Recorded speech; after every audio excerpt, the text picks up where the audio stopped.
Now, a prayer vigil for peace is about to begin at Temple Isaiah in Lafayette. Consul General of Israel to the Pacific Northwest, Dr. Andy David, will attend that event in a few minutes, but right now he's taken some time to join us. Thank you for speaking with us tonight. Thank you.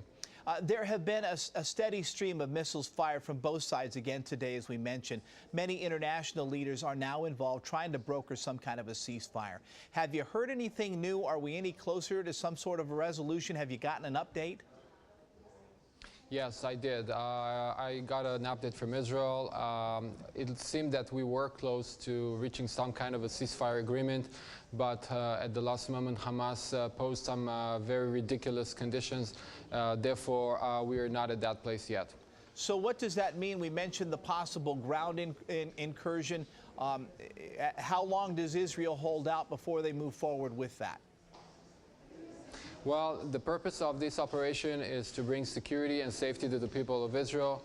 And if that would not be achieved through diplomatic means, of course, a ground operation is a possibility.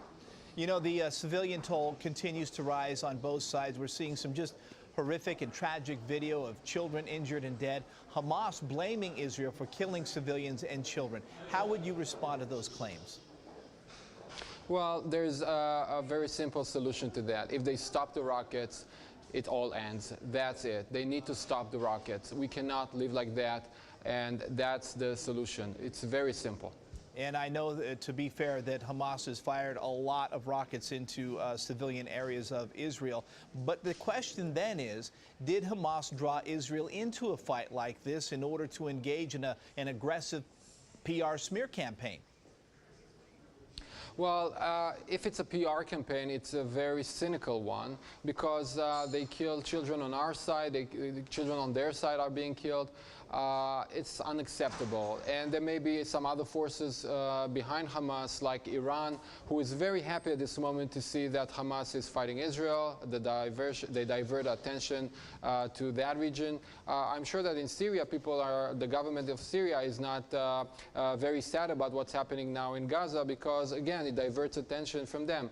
So there are forces behind Hamas, but at the end of the day, Hamas is responsible. They are the sovereign in Gaza. They should take care of their business the right way. You kind of touched on another thing, and that's kind of the role that the region plays. There's new leadership in Egypt.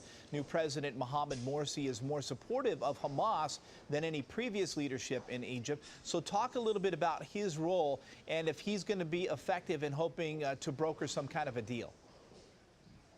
Well, so far the Egyptians have played an important role. We judge the Egyptians by their actions, not by their words. And so far the actions were very constructive. I know that they're working hard together with the United States and other countries to try and broker a ceasefire.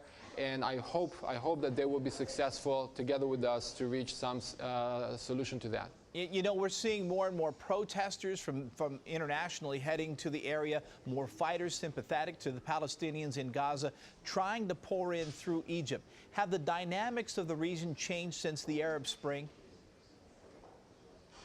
Well, I think there is more sensitivity. I think there is more thought, especially with us in Israel, that the region has changed and there are new forces.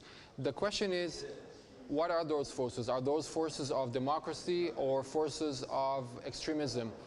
From what we see now, with this struggle with Hamas, I think it's the latter. And it's very unfortunate, but again, we have to judge Egypt and other countries by their actions. And I have to say that so far they've been doing everything they can to prevent more bloodshed. I also have to say that before this last operation, when Hamas was shooting rockets towards Israel, we tried to work with the Egyptians to reach some agreement, and we reached a few agreements, but again and again Hamas have broken those agreements, have breached those agreements, and this is why we are at this point today, where we are fighting Hamas and we are trying to protect our own people. All right, we hope that some way a resolution can be reached. Dr. Andy David, Israel's Consul General to our region, we want to thank you so much for taking time to join us this evening before your event. All right.